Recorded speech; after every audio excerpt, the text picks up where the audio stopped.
So I was reading Romans 10, the first couple verses in this chapter this morning, and it just got me thinking about the gospel, or the false gospel, I think better called, of the World Mission Society Church of God. And it got me thinking about people who are thinking about joining it, or considering even just if they're thinking about staying in it, if you're already in it. And just the question of, should you join this group? And so, a couple of verses here that I think, and then some things that I wrote down this morning that I think maybe will help answer that question. So Paul says in Romans 10, "Brothers, my heart's desire and prayer to God for them is that they may be saved. For I bear them witness that they have a zeal for God, but not according to knowledge. For being ignorant of the righteousness of God and seeking to establish their own, they did not submit to God's righteousness. For Christ is the end of the law for righteousness to everyone who believes." So, and here's some things I wrote down about that. "It is possible to have an apparent great zeal for God and the Bible, but for that zeal to be misplaced and misguided. The WMSCOG promotes great zeal for the Bible, but they teach and promote horrifically false concepts of who God is and what he is like. They teach that God is a elderly South Korean woman who is alive today, who, by the way, if you're following her and praying to her, you go visit her. She won't know your name. She won't know what you do for a living. She will know nothing about you. And they produce the idea of God that he's fear-inducing, law-focused, and legalistic. The WMSCOG doctrine knows nothing about the gospel preached by Paul in the verses that I just read.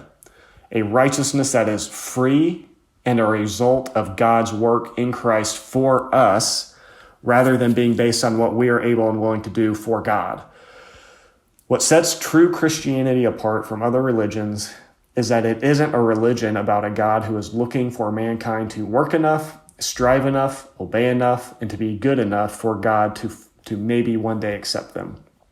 Rather, it's about a God who sees us right in the middle of our mess, failures, weaknesses, and complete lack of ability to be or do what his law requires, and yet he embraces us and loves us as we are.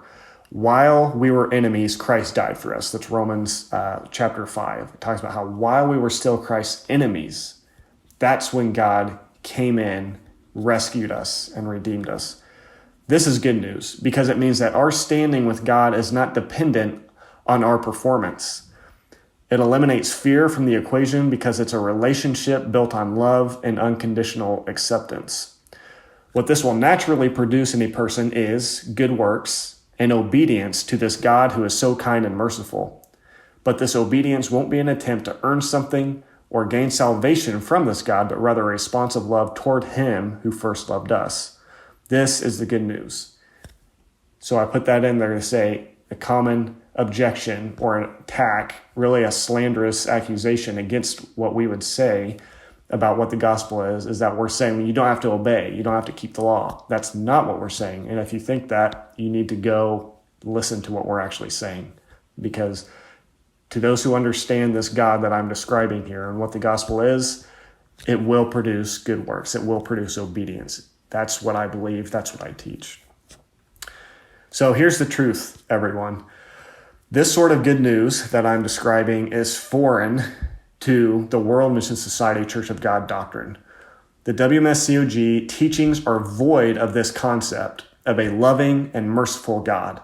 The WMSCOG promotes a self-effort, works-based, fear-inducing slavery to a false God rather than a mercy and love-based relationship with a perfectly good and kind God. Christ is the end of the law for those who believe. Christ brought an end to fear/law-based relationship with God. He brought an end to having to constantly worry about our standing with God and whether we are doing enough, trying enough, working enough, obeying enough.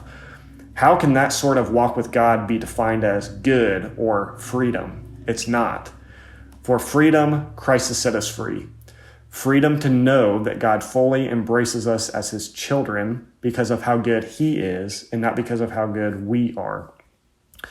So if you are in the WMSCOG or if you're considering joining, don't.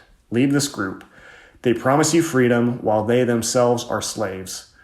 There's only one person who can make you free indeed, and he's not from South Korea. His name is Jesus Christ, in whom the Son sets free. He is free indeed. So should you join the World Mission Society Church of God? No, you should not. And if you're in it, you should leave. And the reason why is because they're teaching a gospel that might sound good, it might sound biblical, but it's deceptive, and it knows nothing, again, about this gospel that Paul speaks about in Romans 10 and so many other places, a gospel that involves a God who loves us first.